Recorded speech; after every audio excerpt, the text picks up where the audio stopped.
Peut-être pensera-t-on que je suis un peu excessif en décrivant ce qu'il advint de la révolution cognitive lorsqu'elle se subordonna à l'idéal de computabilité. Il est pourtant intéressant de noter que lorsqu'un cognitiviste utilise l'expression intelligence artificielle, même s'il ne l'utilise qu'une seule fois, il ne manque jamais de l'accompagner des initiales IA, entre parenthèses. On peut proposer deux explications pour cette pratique. Soit il s'agit de l'application du principe de zip, la longueur d'un mot ou d'une expression est inversement proportionnelle à la fréquence de son utilisation. C'est ainsi que l'on parle de TV pour désigner la télévision. En choisissant de parler d'IA, on soulignerait son omniprésence, sa pénétration sur le marché comparable à celle de la TV. La gloire de l'IA, c'est de concerner l'esprit et tous les produits que l'on peut comparer à l'esprit. Il suffit de le considérer lui aussi comme un produit. L'autre hypothèse, c'est qu'il s'agit de la manifestation d'une sorte de gène, soit qu'il y ait quelque chose d'incongru et d'indécent à prétendre artificialiser un phénomène aussi naturel que l'intelligence.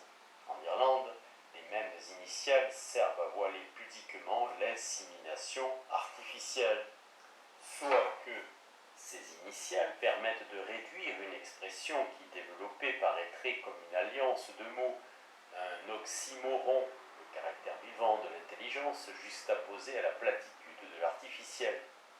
Disons que le terme mérite aussi bien la gloire de la loi de Zipf que la gêne suscitée par un acte honteux.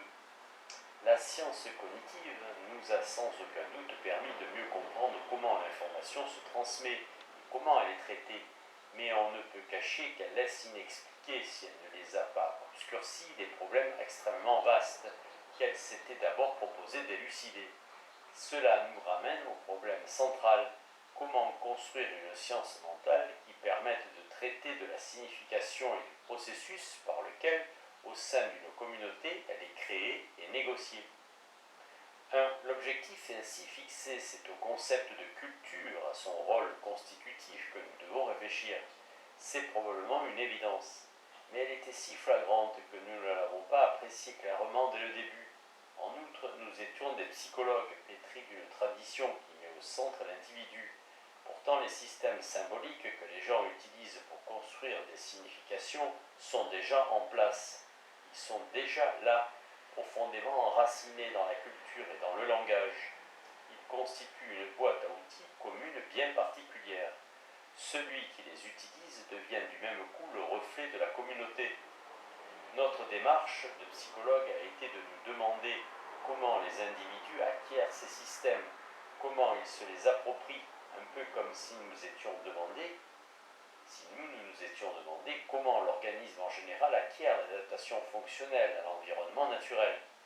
Fidèle à la démarche individualiste, nous nous sommes interrogés sur cette aptitude propre à l'homme qui lui permet d'acquérir le langage. Mais à de rares exceptions près, et il faut citer Vygotsky, que nous ne sommes pas intéressés aux conséquences de l'usage du langage sur la nature de l'homme comme espèce particulière. Nous avons été longs à saisir ce que l'apparition de la culture signifie pour la faculté d'adaptation de l'homme et à son fonctionnement. Il ne s'agit pas seulement de l'augmentation de la taille ou de la puissance du cerveau humain. Il ne s'agit pas non plus exclusivement des particularités de la station debout et du fait qu'elle libère les mains. Ces étapes dans l'évolution morphologique n'auraient pas d'importance particulière s'il n'étaient pas apparus en même temps des systèmes symboliques partagés par la communauté, des modes de vie et de travail en commun, transmis par la tradition, bref, une culture humaine. L'évolution de l'homme a franchi la ligne de démarcation lorsque la culture est devenue le facteur essentiel qui donne forme à l'esprit de celui qui vit en son sein. Cette culture est davantage un produit de l'histoire qu'un produit de la nature. C'est elle désormais qui constitue le monde auquel nous devons nous adapter. En même temps, quelle est la boîte à outils dont nous avons besoin pour y parvenir? Cette ligne franchie, il ne pouvait plus être question d'un esprit naturel qui acquiert le langage comme un simple ajout. Il ne pouvait pas davantage être question d'une culture influençant ou modulant des besoins biologiques. Clifford Geertz le dit nettement: sans le rôle constituant de la culture, Nous sommes des monstres incapables de fonctionner, des animaux incomplets ou inachevés, qui ne se complètent et ne s'achèvent qu'au travers de la culture. Ces conclusions font désormais partie du bagage élémentaire de l'anthropologue. Il n'en est pas de même pour le psychologue. 3 raisons principales me poussent à les mentionner dès le début de la démonstration. La première est d'ordre méthodologique, car il s'agit de l'argument fondateur. C'est la participation de l'homme à la culture et à la réalisation de ses forces mentales au travers de la culture qui interdisent de construire une psychologie fondée sur le seul individu. Clyde Gluckhaun, avec qui je travaille depuis de longues années, a coutume de dire que les êtres humains ne se limitent pas à leur enveloppe charnelle, qu'ils sont l'expression d'une culture. Considérer le monde comme un simple réservoir d'informations que chacun traiterait à sa façon. Ce serait perdre de vue la manière dont l'homme se forme et fonctionne. C'est encore Geertz qui affirme qu'il n'existe pas de nature humaine indépendamment de la culture. La seconde raison découle de la première.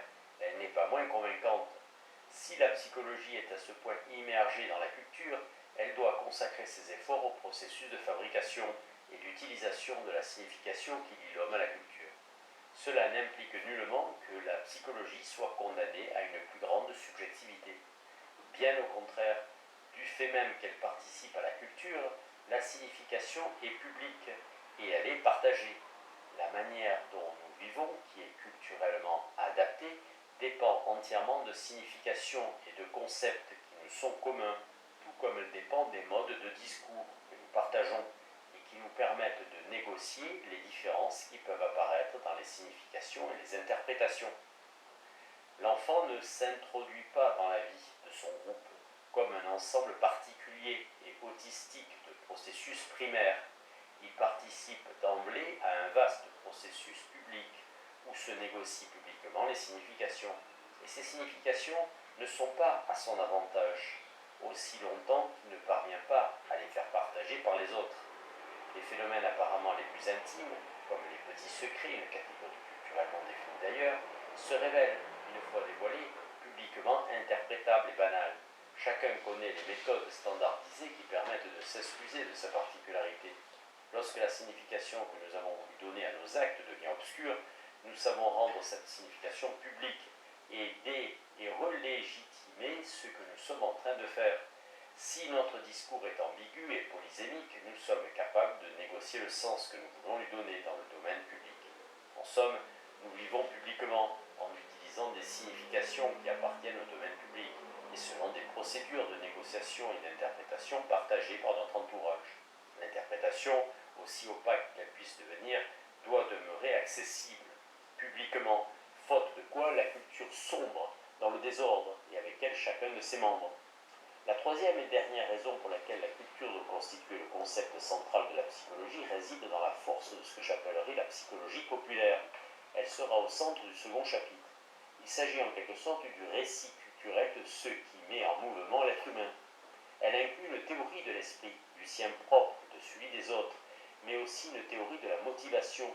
Je suis tenté de l'appeler ethnopsychologie, pour marquer le parallèle avec des expressions comme ethnobotanique, ethnopharmacologie, avec ces ethnodisciplines qui vient supplanter la connaissance scientifique. Que vient supplanter la connaissance scientifique? La psychologie populaire peut évoluer, mais elle n'est pas sensible au mouvement des paradigmes scientifiques. La psychologie populaire s'intéresse à la nature, aux causes et aux conséquences des croyances, des désirs, des intentions, des obligations. La psychologie scientifique, elle, les écarte dans un souci d'expliquer l'action de l'homme d'un point de vue qui échappe à la subjectivité humaine, point de vue qualifié par Thomas Nagel de regard de nulle part. La psychologie populaire continue de dominer les transactions quotidiennes. Elle change, mais elle ne se soumet pas à l'objectivité. Elle est en effet profondément enracinée dans un langage et dans des structures conceptuelles largement partagées qui sont imprégnées de cette intentionnalité, de ses croyances, de ses désirs et de ses obligations. Reflet de la culture, elle n'est pas étrangère à la manière dont celle-ci accorde une valeur aux choses, ni à la manière dont elle parvient à la connaissance. Il ne peut en être autrement. Les institutions culturelles, organisées autour de normes, ces lois, ces institutions éducatives, ces structures familiales, nourrissent la psychologie populaire. Celle-ci, en retour, justifie ces normes. Nous y reviendrons.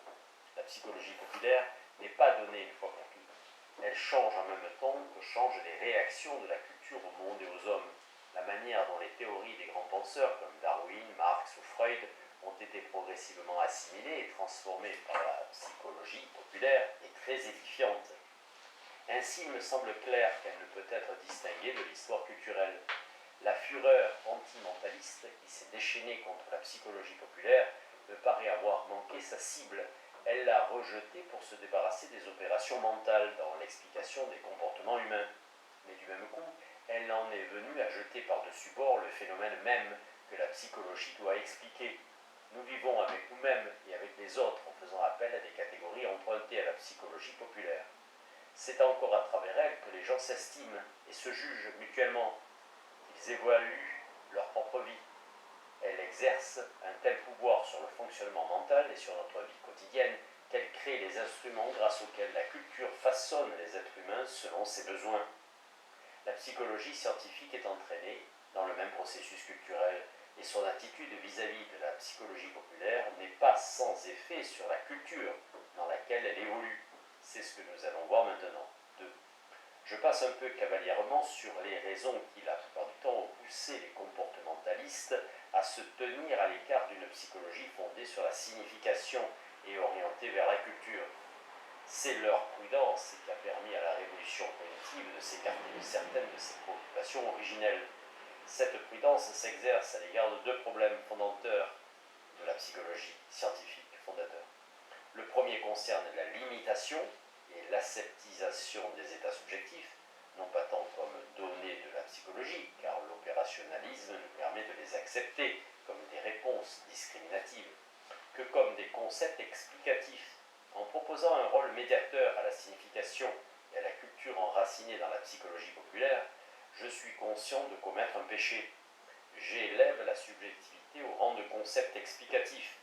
En tant que psychologue, nous avons été éduqués dans le positivisme, c'est dire que nous répugnons à accorder à la notion d'intentionnalité, croyance, désir, intention, le statut d'explication. L'autre problème touche au relativisme et au rôle des universaux. Une psychologie fondée sur la culture semble condamnée au relativisme et à admettre une théorie psychologique différente pour chaque culture. Revenons sur ces deux problèmes. Pour l'essentiel, la méfiance que nos concepts explicatifs affichent vis-à-vis du subjectivisme me semble reposer sur l'écart supposé entre ce que les gens disent et ce qu'ils font.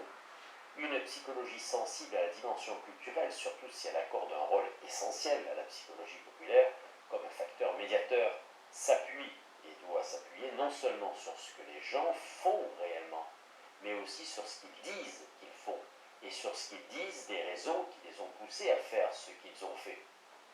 Elle doit également prendre en compte ce que les gens disent, de ce que les autres font, et des raisons qui les ont poussés, qui les y ont poussés. Par-dessus tout, elle doit s'intéresser à ce que les gens disent du monde où ils vivent. Depuis que l'introspection a été bannie de la psychologie, et que ce rejet est même devenu le cœur de la méthode psychologique, nous avons pris l'habitude de douter de tels récits, et même, selon une démarche philosophique un peu étrange, de les considérer comme faux. Rorty souligne que le critère aujourd'hui dominant pour apprécier la bonne science, c'est qu'elle soit capable de prédire. La bonne psychologie n'y échappe pas. Nous jugeons donc presque uniquement ce que les gens disent d'eux-mêmes, de leur univers ou des autres, selon le critère suivant. Cela constitue-t-il une prédiction, une description vérifiable de ce qu'ils font, ont fait ou feront? Si ce résultat n'est pas atteint, nous traitons de ce qui est dit avec une férocité toute humaine. Ce n'est qu'erreur et illusion. Au mieux, ce ne sont que des symptômes, correctement interprétés. Ils nous mèneront peut-être à la vraie cause du comportement que nous voulions parvenir à prédire. Freud lui-même, avec la dévotion à l'idée de réalité psychique qu'il manifeste parfois, a nourri ce point de vue. De fait, Paul Ricoeur a montré que Freud a parfois adhéré à un modèle matérialiste du XIXe siècle qui rejetait les explications reposant sur l'intentionnalité. En fronçant les sourcils sur ce que disent les gens, nous manifestons que nous sommes des héritiers post-freudiens de cette attitude. Il ne s'agirait tout bonnement que d'un contenu manifeste.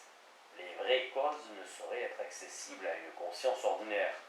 Nous savons tout désormais des défenses du moi et des mécanismes de la rationalisation.